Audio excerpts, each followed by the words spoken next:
কথা বলেন, আল্লাহর কথা কোনোদিন বরখিলাফ হবে? জোরে বলেন, হবে না।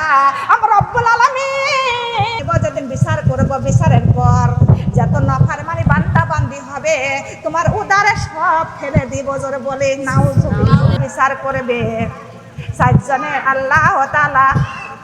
সেদিন চারটা স্বাক্ষর দেখবে না? আমি কি কর্ম করতেছি দেখতেছে কিনা?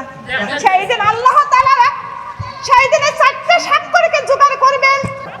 কথা বলেন। কিন্তু এই ফেরেশতার কোনো ছুটি নেই, কোনো আহার নিদ্রা। ও কিন্তু শান্ত হও, আমার হিসাব করতে দাও।